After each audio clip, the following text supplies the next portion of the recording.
Hello, and welcome to the Community IT Innovators Technology Topics Podcast, where we discuss nonprofit technology, cybersecurity, tech project implementation, strategic planning, and nonprofit IT careers. Find us at communityit.com.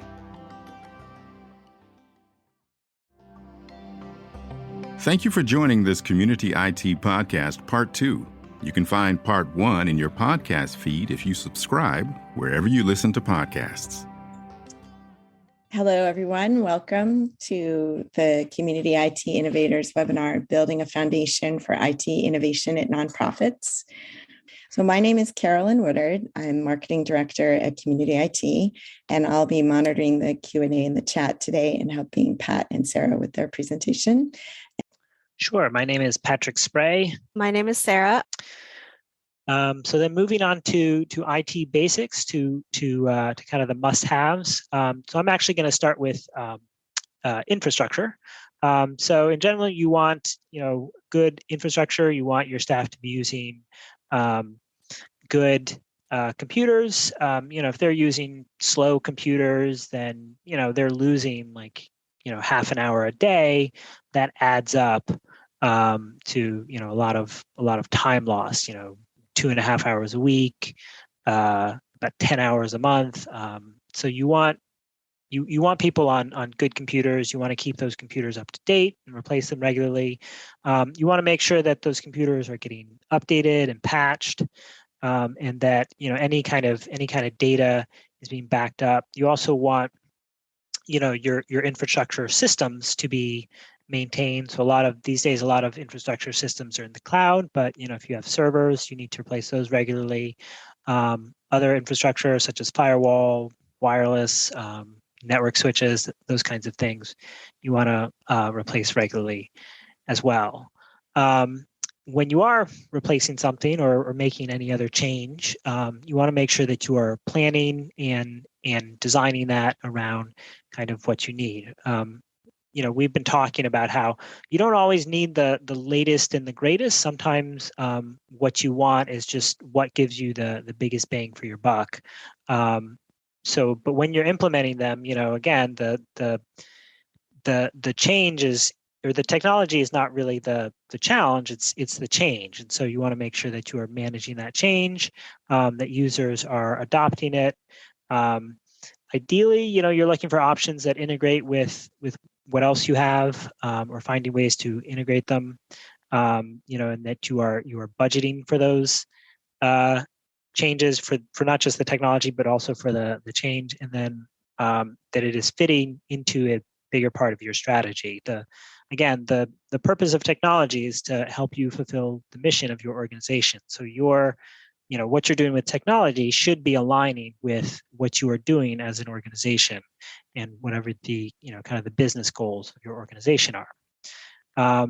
When you're planning, you should always be planning for security. So we talk about identity management. So identity basically refers to your account, or more often than not, your accounts, since I'm sure all of you have different services that you log into. And so if managing those identities, those different accounts is complicated or difficult, there are a couple options. Single sign-on is a great option, which lets you log into essentially one place, and then you are then given permission to access all of the different services that you need. Password manager is a great choice. I highly recommend them, both professionally and personally. I have one that I use just for my passwords, and then our organization has one that we use more broadly. Access control. So this, we see this implemented strongly at some organizations, and it's more open at others. But this is basically who has access to what at the organization. Generally, this is in terms of files. Obviously, you probably want your finance files and your HR files locked down, and maybe different teams have just have open access to their team files. Your communications team or your marketing team may not be worried about other employees seeing what campaigns they're running, for example. But you do want some protection against people coming in from the outside and intruding on your IT, whether that's in the cloud, whether that's on-prem. And then, of course, your organization may have compliance requirements that you need to be responsible for or responsible to as well. And then you want to have some operational support. You want to have somewhere where you can go when you have a problem. We have a remote help desk. We also offer on-site services if for those clients that need or want to have somebody on site. And then we also have escalation, and we work with a lot of organizations that have an internal IT person who then, when they need to, they can either hand stuff off to us if things just get very busy, if they're on vacation, they can hand it to our help desk, or they can, if it's kind of beyond what they can handle, they can escalate it to our senior engineer team. And then we also have a projects team, or that specifically handles implementing projects. Those can be big projects. We've moved file systems from servers to the cloud. We implement MFA, which can be a pretty small project. Password managers, and then we're working on that to through infrastructure maintenance as well. One thing to mention is that hopefully all of this is underpinned by a policy or IT policy that kind of governs what is expected and what we want to see from IT. So we strongly recommend kind of starting with good policy. Sarah? Yeah, that actually is the final bullet on our the second, must-haves list. But just sort of reiterating that, especially for nonprofits, we understand that, budgeting for things is very important, and reducing the number of surprise purchases during a fiscal year is incredibly important. So having a hardware lifecycle management plan, some people call it a hardware refresh cycle, is really important. And it's not just for computers, but it's for everything. Your firewalls, your wireless access points, if you have an on-premise server, anything that's a hardware is going to need to get replaced at some point. And so making sure that you do that and plan for that is important. And then with most organizations are in Office 365 or Google Workspace, whatever your platform is for email and file storage, you want to make sure you're using the right licenses. There are a lot of different varieties of licenses, and they give access to various different tools that platform provides. Some of them are able to give really robust cybersecurity, monitoring, help desk support capabilities, and making sure that you are using the right license for what you need is really important. Sometimes it does require a little bit more investment than just using the 10 free business licenses, but it's worth it. And then, if you're regardless of whether or not you're in the cloud or on premise, when everybody is, a lot of people are starting to work 100% or at least partially remotely. And so being able to have, accessible files is one of the most important things, to keep your uptime and keep your productivity up. Cloud storage is generally much more accessible and has a better uptime than having an on-premise server that you then have to remote into either through a VPN or a remote desktop like service, whatever that's using. So making sure that you have accessible files, and usually it's accessible cloud storage, is really important. Yeah, in addition to just being accessible, cloud storage is also a lot more flexible in terms of collaboration. You can share it not only with internal colleagues, but you can share it with external partners who can also collaborate on it. Of course, you want all of this to be secure. So you want to make sure that you are documenting things like access controls, like who has access to different folders and different sections in terms of files. What folders maybe can be shared and what cannot be shared. Again, you probably don't want your finance department folders to be shareable to external partners. all of this, hopefully you have multi-factor authentication. One of the advantages actually of the cloud, because of the economies of scale, is that it's easier to implement things like multi-factor authentication than it is on, say, a server. And you want your staff to be trained on security. So, we use a product called KnowBe4, and that lets us send test phishing emails. It lets us send training modules to people, and so we are training them pretty regularly, and keeping that fresh and keeping that up to date, and keeping them aware.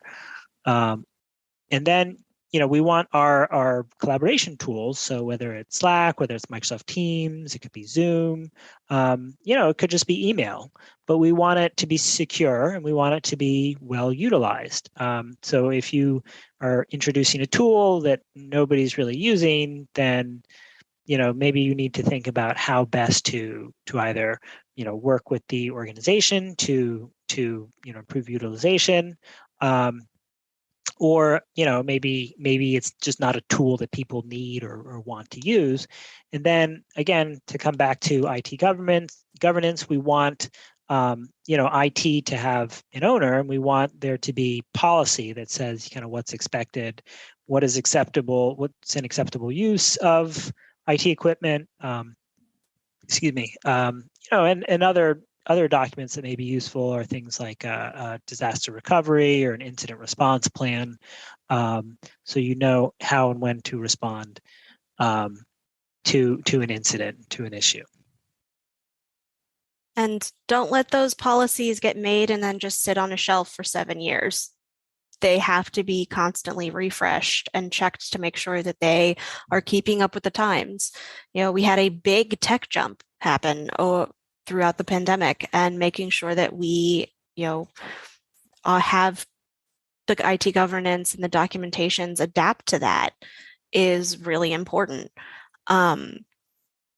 So we can go ahead and, if you haven't already, I know Carolyn has put in a link in the chat already for the PDF and free guide of this extended conversation. But yes, we encourage everyone to download the guide. And if you want to go, I think the next slide is our takeaways to go back over the learning objectives. So being able to talk about tech innovations in the news, and our 5 dimensions that we went through of just different dimensions to think about for your nonprofit and how ready you are to pursue an innovation, or even just to pursue a change in your IT. So it might be just an IT that's new to you, and that you would need to have all this in order to think about how successful, or how to make it successful, basically. And then also to be able to describe, as Pat and Sarah just went through, kind of what we consider the basic foundations that every nonprofit needs to have in place in terms of IT. And that's all also in the download. So you can find it there if you were struggling to take notes there with all that good information. So we did have a question come in through Q&A. In an organization looking forward to implementing Salesforce, is that an IT innovation, in your opinion? If not, why not? And if yes, what are keys to implementation success with something like Salesforce? And I'm not sure what system they are moving to Salesforce from. So I don't know, Pat, if you have any experience with that, you want to take on that question. Yeah. So Salesforce is a very flexible platform. So the short answer is yes, it is an innovation. It's worth reflecting on that. Innovations don't necessarily need to be the newest thing. They don't even need to be cutting edge. I mean, if you're on the cutting edge, you can get cut. And as nonprofits, we don't necessarily want to be the ones on that edge. Yes, it's an innovation. What I would say is make sure as you're developing it or deploying it rather, that you're testing it, and that you are that you are also, maybe deploying it in small groups first. So you can, think of having a pilot group. I find that's extremely useful. They can try it out. They can give feedback. I mentioned in my experience with our document management system that when I asked for feedback, nobody had anything to say. In reflection, it might have helped if I had some like guiding questions to give them. First, so you may want to develop just a survey, as you're showing it to people and as you're training teams, just say like, some questions to give them some guidance on the kind of things that you want them to respond with. And then, start small, do it in groups, and then, hopefully spread it to the organization. And I think, just remember to keep reinforcing it, because again, it's a habit change, and changing habits is hard. You want to, do all the things. James Clear in his book Atomic Habits is all about habit change. New York Times bestseller. He talks about making it easy, making it obvious, all those kinds of things as well. So I hope that helps. Yeah. We also had a little follow-up information. They are implementing Salesforce as that there's no previous system. And so it's all been carried in people's heads as institutional knowledge that they're sort of the only person for. So I think for that, the first thing that comes to mind for me is build in the time, more time than you would expect to be able to get that information out of people's heads and into the actual system, and try and understand their current process of how they do things and see how you can, support some of those processes, or, how do you get them to merge into the Salesforce platform in, as seamless a way as possible, because Pat's right, changing habits are hard. And if it's, getting their process just into an external system, sometimes it just really takes time for them to realize what they've been doing internally and put it into paper and then practice for other people. I agree. And I think that's a big investment. So I think you're also going to want to, as much as you can, make sure that your leadership are really modeling and using it and kind of showing rather than telling, right, how important it is to your organization as you move forward. So that is another thing to think about. So we have another question that has come in from the Q&A. So AI, artificial intelligence, is also a way of innovating. Do we have ideas and experience with AI programs? And I think probably all of us have the little experience of Microsoft Clutter or the Vivo telling you, like, you've been in this meeting do you want to end this meeting now because you need 5 minutes to get to your next meeting? So they have little AIs coming into our lives in all kinds of crazy ways. But I don't know, Pat or Sarah, if you've seen that and want to take that on, more of specific AI use in a nonprofit. Yeah, in some ways, I'm still waiting for AI to develop more, to really see it take its place. Where I've seen it kind of introduced is in products that use AI. So Carolyn mentioned, Microsoft is integrating it into some of their products to help with kind of productivity. I know one of the email security services that we offer, impersonation protection, which also known as CEO fraud protection, and that kind of analyzes an email message and says, like, well, is this the address that this person usually sends from?